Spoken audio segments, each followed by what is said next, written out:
Hello, everybody, and welcome to Unscripted 2.0. I'm your girl, Jennifer, and today I have something special.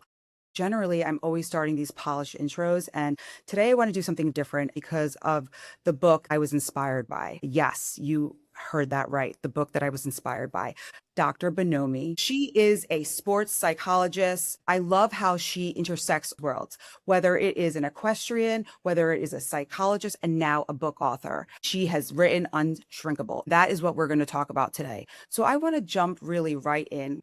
First of all, I have to say, I love that you're doing a different intro today and that it's unscripted, like the title of your podcast, and also that it's real, right? That I feel like this book that I have written, Unshrinkable, is really, it's real, right? It's some of my real story. It's real people. And I think we're all craving real right now, I think, even more than ever. And certainly I am. So I'm really appreciative, Jennifer, that we're starting real. We're starting We unscripted. are, and I think that's important. What I want to share with you is also not only did I want to do that, but I also am doing that. You know, a lot of the work that you've done, a lot of the work that I've done, even internally, and now how it intersects professionally, makes so much sense as I read your book. So much sense. So before we get into all the things that I have a checklist to talk to you about, I want to understand what inspired you to write this book, or why did you feel like this was important for people to read? Yeah, thank you. Well, I wrote this book because I felt it needed to be written. I've been a psychologist. I've been, as you mentioned, I'm a psychologist. I've been a psychoanalyst, and now for the last 10 years, I work in sports psychology and performance coaching. And I've worked with hundreds, thousands, really, of wonderful, smart, brilliant women whom I love. And I see the same patterns over and over and over again, whether I'm working with a 16-year-old, a young woman, or whether I'm working with a 65-year-old. And these patterns of self-doubt, of shrinking themselves. That's why I named the book Unshrinkable. Overly criticizing, uber perfectionism that gets in their way of performing in the saddle if I'm working with an equestrian, but it also gets in their way of living, of being fully who they are. And so I wrote the book out of all this experience. It's been, even though I wrote it this past year and finally got it all together, it's been coming, I've had chapters for years, but it was really time to get it out. And I have to say, I have to give credit to a dear friend of mine who I don't see very often. We were at dinner and she caught me in the act of shrinking, Jennifer. Because I was talking about, I was talking about my work, and she was, "Dear, are you going to write your book?" And I'm like, "Yeah, I can't do it. I don't have time." Rah, rah, rah. And she just, I say in the book, she pushed me off the diving board. She said, "Darby, stop shrinking. Stop the excuses. The book is in you. You got to do it." And that was that act. She caught me, and I'm so grateful for her mentorship and her push. And if this book does that for other women, I will be thrilled. Yeah, and I think that that's really important to have those type of friendships. You know, we've got those women, and I can think of one specifically that actually I highlighted a section of your paragraph because it reminded me so much of this woman. You have to have these types of relationships, the ones that hold you accountable, the ones that are saying, well, look, this is your mantra, but you're not taking that and applying it to your own life. Like, why are we not doing that? So kudos to her. We all have to have that one friend for sure. Or many of them. I I think, I mean, throughout my life, I've had many mentors. Some have been really short term. Maybe they would just be one moment. But right, I think if we hear it, we're open to it. There are many people in our life who will see us maybe in a moment, maybe in a longer term relationship, like a therapy relationship, but there will be people in your life who see you sometimes more clearly than you see yourself. And that's what Julie did for me there. She said, no, I see your dream. I see what you want. And I'm going to hold that mirror up and I'm going to push you. And so agreed, we have to have those close people to us. But I really think we have mentor relationships throughout our life. And there are often many people. Yeah, I agree.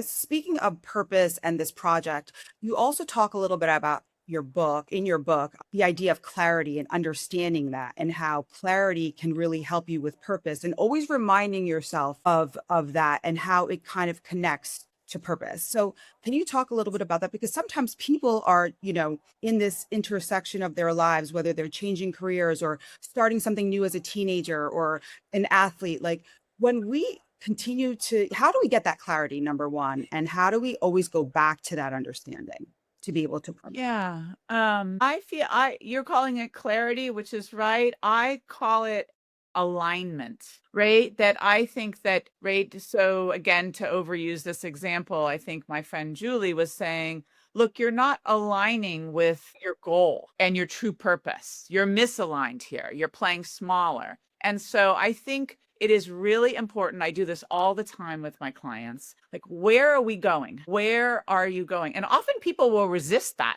I say to you, where do you want to be 10 years? Like, if we can push it, where do you envision? And this is a game. I told a client yesterday, you're not playing the game, because she was telling me all the reasons it wouldn't work. I was like, no, that's not the game. The rules of the game are you get to play, right? Let's be playful. Where do you want to be? What does your life look like? Not just your business, but your life, right? And when you start to flesh that out and play with that, we know it'll change. We know it'll evolve.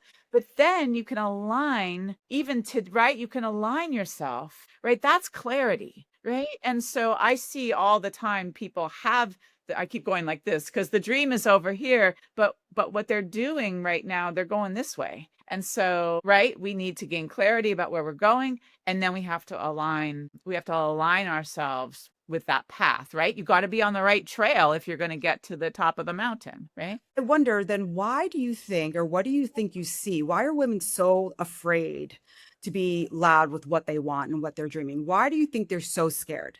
That is such a great and complex I question. know. I'm sorry. We have to go.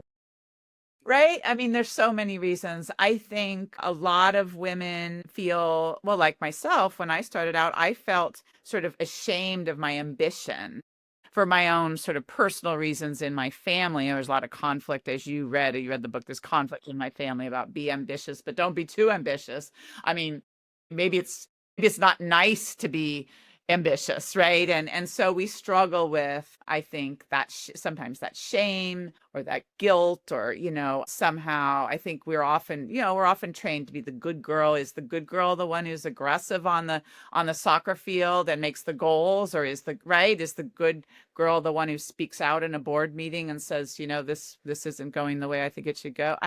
We all struggle with that. I think not all of us, a lot of us struggle with that. I think a lot of us do. And if they don't, I don't think that I think sometimes we're disconnected. We don't really realize it because those narratives are so ingrained in us from the time we're younger. I mean, another thing that I connect you on is the backstory. And if you read Darby's book, you're going to see that, there was some family stuff there. There was definitely some family stuff there. And I align fully with that. In 2021, I had a major family tragedy, which led me down several different paths, which is why I'm doing this today. I oftentimes say, I try to be a connection strategist because I don't think I had those connections growing up. And as you said, mentoring. But for me, I think that it's so important to understand like the why, like why we're doing the things we're doing, or why we're not speaking up as women. And for so long, it was the opposite for me. Like I was told I was too much. I was told that I had a big voice. I was told, there goes Jennifer again, having a thought, there goes Jennifer, sharing the elephant that's in the room that nobody wants to speak about. We stay quiet. And to this day, I think that I finally understood that's a gift. That is not something that should not be used and seen. So yeah. Absolutely. And why didn't people say, yeah, there goes Jennifer again? And right, she's out there doing her thing, speaking her mind. Like how beautiful is that? But that's not a lot of times No. what we get as women, right? We get, oh, she's too loud, she's too, and she's too uppity. Remember that term? That's way before your term, but she's too Yeah. outspoken. And so, I mean, that's part. I think that exists in society, but it also, like you said, we we grow up with these messages, right? And my conflicting message was be the best, be absolutely perfect, go, but not too much, right? But then, right, so really conflicting messages for me. Yeah. So how did you, as you get those conflicting messages over time, what did you do or how did you move through all of that where you finally started to design your own life and you were like, no, no, no, I'm going to take what I can from this, but this is what I'm doing. So how did you put that all together and make sense of it? Oh, Jennifer, a lot of work. Okay. You 100%. know, a lot of psychotherapy and psychoanalysis and just a lot of self-work. And still it's ongoing, right? It is ongoing. 100%. So And it's not yeah, done, and I think awareness, I think, I just think for most of us, we don't do the psychological work and say, I'm done. I always liken it to like physical fitness that, you don't work out for a month and say, well, I'm fit now. That's it. No, you're working your whole life and you're adapting your whole life to different injuries and conditions and age. And that's true for our psychological work too. Right? And I guess this is the one thing I can offer is hopefully we understand that there will be bumps in the road. We will face challenges. That's just right. There's work to be done at every age, even if you have an easier upbringing, right? There's work, and that lean into that work, right? There's work. I did my dissertation. I have a adult developmental background. My dissertation, I wrote it decades ago, but still I think about that. What's the work of a 20-year-old? What is the psychological work of a 30-year-old? What's the work of midlife? There's work there, right? And that involves it involves struggle. Sorry, that's the real deal. It involves struggle, even if things are going swimmingly, right? And so I mean, this, not being afraid of the work. That's life, right? and I agree. I also think that for people that are listening, that those fears of the work are so common and that means that you're doing it right. We can't do the work without feeling all of those feelings. And I think that for so long, we don't want to do it. And then when we're there and we're like, oh my God, this is like scary stuff, that just means you're doing it right and to just to keep going, to keep going. There was a word that you used, and I'm going to read this, where you said the word I'm just this, I'm just that. I mean, when I tell you how much I use that word, it's wild. But you say the word just as an invitation to self-betrayal in certain ways. Why is it so vital to align our internal story with aspirations before we feel ready? Like, why is that so important? The use of just, is that what you're asking about? Yeah, Yes. it diminishes, right? Oh, I mean, yeah, once you observe yourself, or we all observe, you will see that we use it to diminish, make something nicer, to make it smaller, right? I had a client recently who's an executive in a big company, and she leads a group of people, and she gave, I don't know, a document to one of her underlings to review, and the person gave it back to her and with a note, just my thoughts, just my own thoughts, feel free to ignore. And my client, who's read the book, she went into that to her underling and said, no, this will never happen again. You will never diminish. You just gave me I asked you for feedback. You gave me feedback, and then you diminished yourself. That was a great moment of mentoring, right, on my client's part, who's this executive, to catch that younger woman in a moment of shrinking, right? No, I wanted your feedback. I wanted to hear what you have to say about this document. Do not diminish yourself. And she said, that will never happen again. I Well, loved it. I love that. And I love that. I think, I think that those are the people that we need more of. We talk about the competition versus really like support and mentorship we talk about, right? And how, mentorship, that is a pure example of a small moment of mentorship that goes such a long way. And I think that is truly so important for more women to be that way because she could have just said, thank you. And that girl could have continued to feel what she was feeling. And I'm sure the narrative for her is now changing. She's feeling better about her feedback. She's feeling better about the direction. I mean, she asked for a reason because she want and valued it. Yeah. Right. Yeah. So I love that. And I think more and more people should do that. And when you talk about mentorship and you say that you can have mentors in all areas of your life or so many, can you talk a little bit about why it's so important to even be mentored and be a mentor? Like why are they so important for our development? Well, I just think, well, it's just for the, well, let's talk about the importance of being mentored because, as I said earlier, right, I think some people that are, a mentor is someone who's farther down the path, usually, right? So, who maybe sees farther down the path, sees the trail a little more clearly than we can, and perhaps sees us a little more clearly than we see, and right, and has a bigger perspective, perhaps. And so it's really important that we have those people in our life who can help us see the long view or the big perspective, right? Because often we get caught right here, right now. And that's a lot of what I offer my clients, right? Let's see, and also clearly, right? A mentor offers support, encouragement. My client's intervention, if you will, with her worker, that was supportive, but it was also, it was real guidance for her, right? So I think that's what we get from being mentored. It's also important to know that mentors don't usually last a lifetime. Usually we do, right? We outgrow mentors.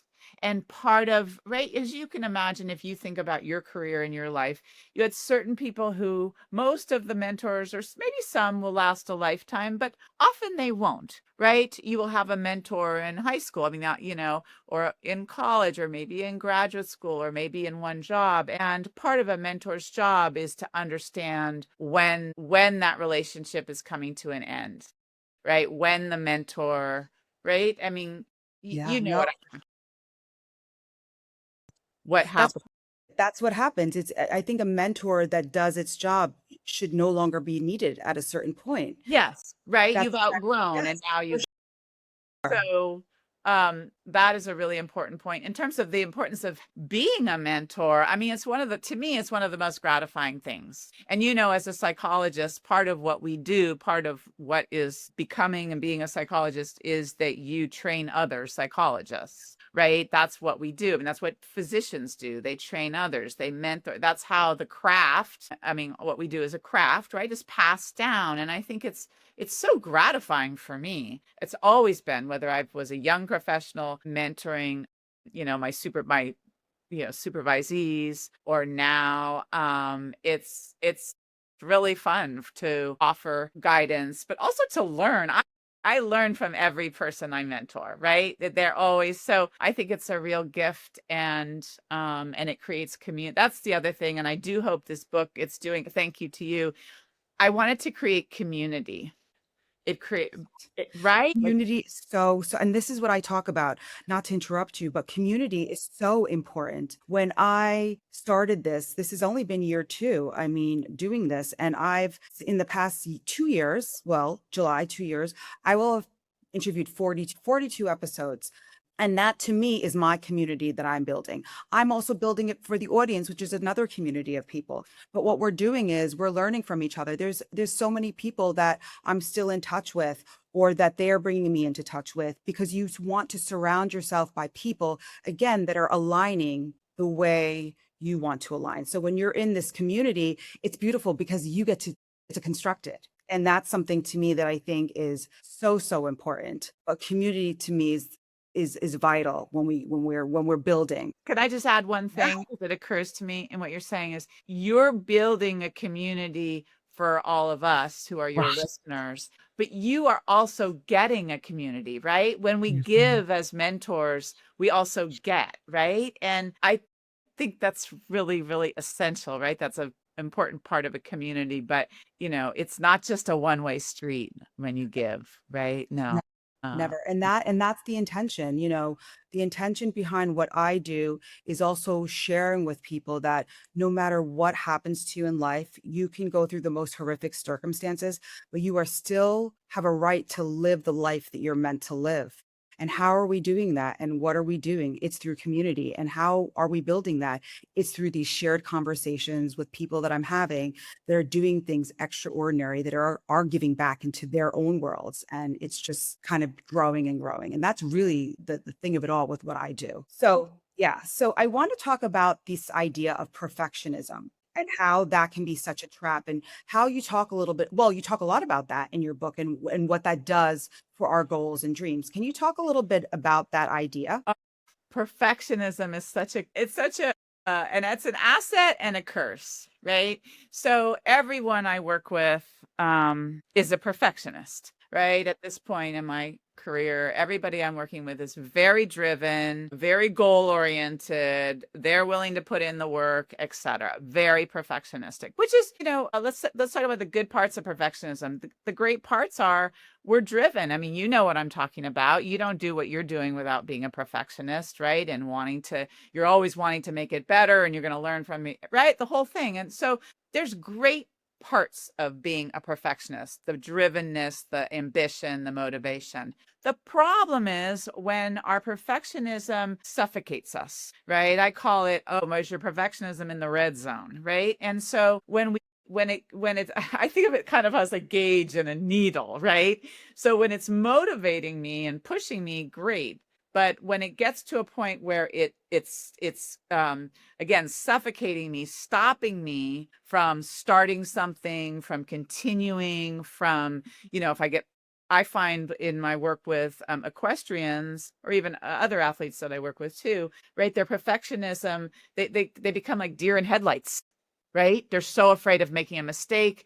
They're so afraid of not being perfect, or so, et cetera, that they can't do the thing, right? Or even if you're a writer, I was giving a talk earlier, and there was a bunch of writers, and we were talking about, yeah, that feeling of you can't even write a paragraph, right? And because you're trying to be so perfect. So I address this all the time. Like, yes, we're driven, but we can't do anything if we can't risk making mistakes, right? I'm sorry, you can't learn anything, you can't do anything. I try not to think about mistakes, but I know, help people like, no, your mistake is just learning, right? But we can't evolve. I mean, you were mentioning this earlier. We cannot evolve in our psychological work or anything else unless they're willing to go out there. And yes, will we make mistakes? Yes, sorry, we're all human, right? I mean, a child doesn't learn to walk without falling down. Correct, correct. And I think you talk about this a little bit in your book about mistakes essentially also can be a data point, right? It can give us the information that we need. And for me, and also like kind of leading to when we make those mistakes, I think you mentioned something so simply and beautifully, like that one liner that you created for yourself. Was it just go ride the horse? Did I say that right? Yes. Okay. So for me, I have that one liner too, and that is you just make it exist. You can make it good later. Make it exist. That's great. Yeah. Right. So that to me, whenever I say that, because I'm around a lot of perfectionists, and I find myself to be somewhere in the middle, because to me, I'm nowhere near perfect, but I at least have, the guts to be able to start and to do something and make all the mistakes. I mean, does it feel comfortable? Absolutely not. It never does. But I think that all of that has been able to show me, okay, this is learning, this is information. I need this. This is just as important. So, Yeah. No, that's beautiful of what you say about being able to start, right? So many people get stuck and they can't start because it has to be perfect. No, no, you have to start. We all have to start. Whatever it is, you got to start it. You got to start, or it won't happen. So, right? And so that's a yeah. beautiful. So, I love how you talk about all that. It just to me resonated so much. So, I really want to go a little bit into, I think you had talked a little bit about that 10-year vision or what that looks like, right? And it's essentially that roadmap to your goals. Can we talk a little bit about how we can utilize that approach when we want to create or shift or pivot in life? Because, a teenager can look at it, their 10-year vision, a 30-year-old, I mean, it goes on and on. So, yeah. So tell us a little bit about how we can utilize that 10-year vision. Yeah, I think it's something that you use, and it can be 10-year or 5-year, but it's something to use when you feel like you need to reflect on where you are. And are you right? Maybe I'm not feeling that I'm going in the right direction.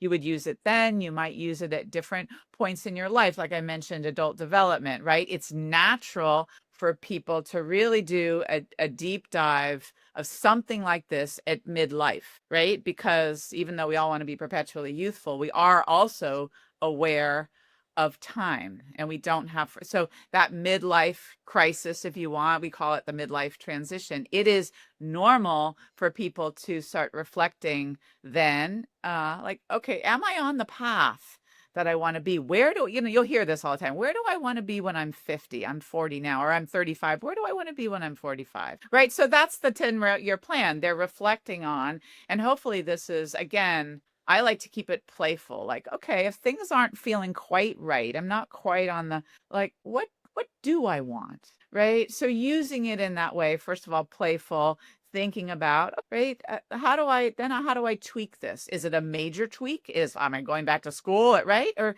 and then, but the first piece is reflecting, and then allowing yourself to be playful, meaning, I liken it to, okay, you get to go to Neiman Marcus or whatever, and you get to try on, this is kind of a woman example, but you get to try on any dress you want. There's no limits, right? Any designer, any couture, you can put it all on. The idea is you're putting it on to see how it feels, right? No limits. So you play in that way, whether that analogy works for you or not, it's okay, right? You play in that way, and then that helps you figure out the direction, because then from there, you'll find, if you do this, I did this just yesterday with a client who had really big dreams, but she was doing it backwards. I'm like, you're doing it backwards. But if you think about that, then it's much easier to think about, okay, if that's really where I want to go, or if that's where I'm aiming, then what does 5 years look like reasonably? Right? If that's 10 years, then what's 5 years? And then, okay, so what's 3 years look like?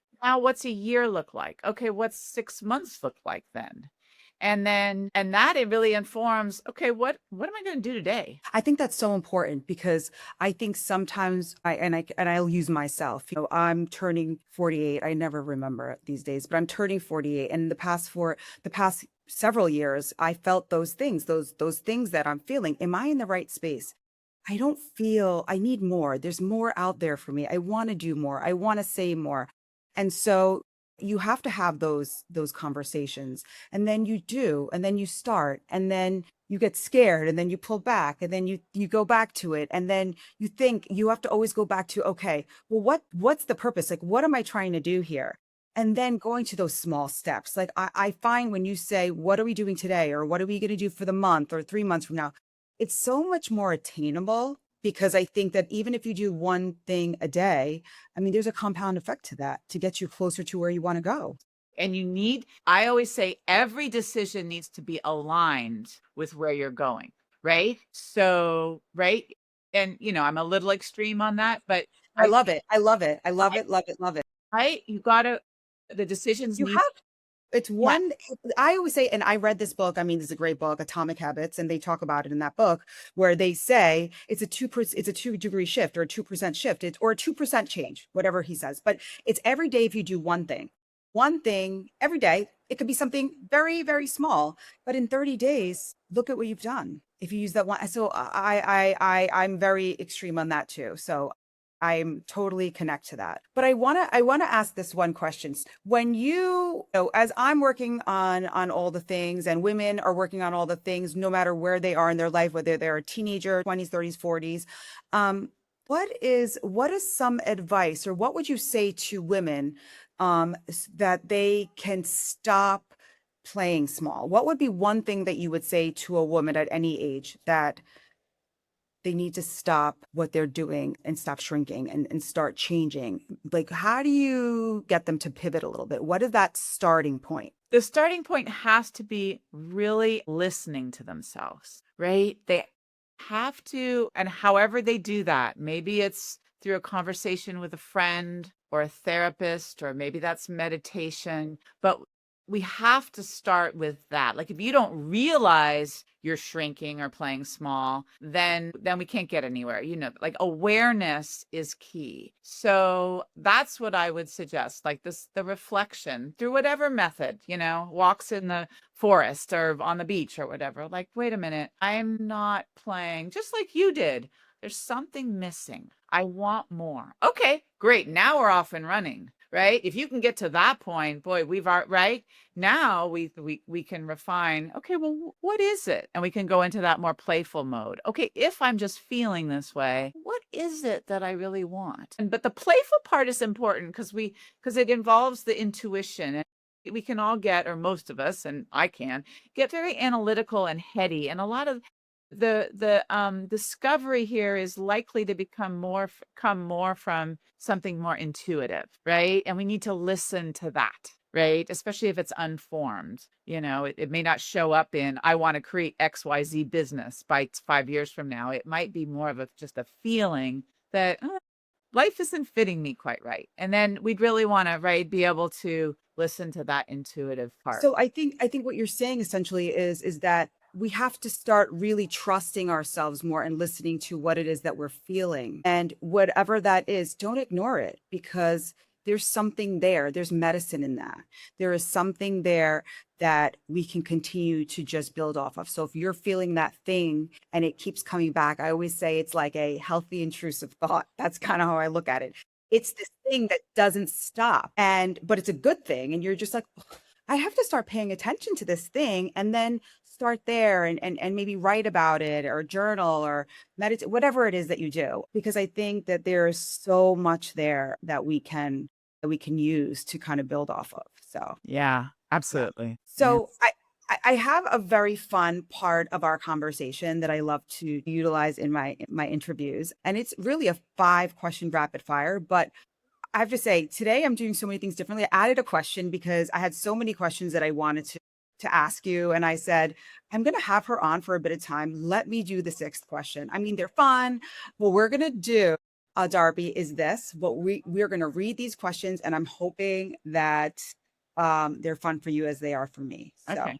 here we go. Okay. So what is one silent rule you've officially retired from your life? Wow. Silent rule I've retired from my life. I speak up now when I'm uncomfortable or I feel something needs to be said. I'm not afraid anymore of doing that. And whether that's a small thing like wanting a better table at a restaurant and feeling like, why are you putting me by the bathroom? Or whether that is a question I have, with, my financial advisor, I can speak up and say, I don't understand that, or that doesn't feel right to me. So that's a biggie, because there's been many times in my life where I haven't said something and I've been upset about that. So I want to go to the second question, but I have to respond to that. So I'm sorry, I have to talk about this. You talk about this, and this is something that I resonate with, that need for clarity, or being able to feel comfortable about asking for clarity or asking for something, right? And so I think that's something that I no longer feel discomfort on when I don't understand something. And sometimes we think, or we don't want to say the thing, right? When we're uncomfortable because we don't want to look a certain way, or we don't want people to think, well, how come she doesn't know that? So I think that asking for clarity and asking for the thing that you want is so important, because we deserve to have an understanding, or we deserve what we want if we don't feel comfortable, or at least acknowledging the discomfort. So And I I have think learned, as you probably have too, that if I have the question, if I don't understand something, I'm not the only one, yeah, right? I can understand, unless we're talking 100%. quantum physics, I can understand pretty much everything, I mean, basically, right? And so, Sure, for sure. And I think it's important to ask those questions. Quickly, a little story. When my son was 3 years old, I have a 15-year-old. He plays basketball, but as a 3 no, he was 3, I believe. Well, he was in kindergarten. Let's just give you that point of reference. He was in kindergarten, and I've always taught him to ask as many questions as he needs to until he understands the thing. There's nothing wrong with asking a question. So the second day of kindergarten, I go to pick him up, and somebody came outside. I will not name the person that came outside. It was a faculty member, and they came up to me and they said, you know what? We had to tell your son to stop speaking so much. He kept raising his hand, asking questions. I mean, he was asking way too many questions. And I said, that's interesting, because I told him to do that. And I'm going to continue to tell him to do that, because if he doesn't understand something, it is your job to make sure that he gets it or figure out a way. But that moment was like, this is why sometimes that little moment can turn into something else for him. yeah. So people ask the questions and be okay with it. Yeah. Okay, we're going to get to number 2. Number 2, when you When you feel yourself starting to shrink, what is that first physical sensation that you notice? I feel when I start to shrink, I feel usually I'm feeling some anxiety. I'm feeling self-conscious, tight. I actually shrink. I notice when I'm starting to shrink, I actually sort of physically and energetically get smaller. Yes. Question number 3. What's the one thing a horse has taught you about human connection that a textbook could never? There's so many things, Jennifer, this is really hard. Are incredibly intuitive and grounded. And to me, there's no better place. There's no more grounded and centered and happy place for me than with not just any horse. My horses are my friends, right? They're that kind of peacefulness and centered and present, and that kind of presence. The horses have given that to me, have really facilitated that. That's beautiful. Beautiful. Number 4, saddling up while scared or waiting until you're ready. Which one actually leads to growth? Saddling up while scared, right? Waiting, we'd all be waiting. We'd still be waiting. You got it, right? Any progress, any growth happens. Someone else said this. I can't remember who, but it happens on the edge of discomfort, right? We don't do anything, right? Doing this podcast with you, right? Was I completely relaxed this morning? No, I've got to perform, right? I'm on the edge of discomfort. I'm hoping they're not too much discomfort, but right? Anything. So absolutely saddling up while scared. That's the way to go. Yeah. And I want to say also, it's an exchange, and for me as well, I could do, this could be my 44th episode and I'm still learning. I'm still very young to this and I still make mistakes, and that's okay. And I think people have to understand that we do the thing. I always say, if I don't feel a little scared, I'm not growing. Like, and I think being okay with that to me makes sense and I love that you say that. Okay, so number 5, what is one thing you want the woman who feels small right now to know about her own power? I want her to know that it's there. Well, first of all, I want her to know she is not alone. That's what I mean, if this book again gives you anything, is that you are not alone. Right? So, and your power is there and it's yours. Claim it, right? It's not about anyone else.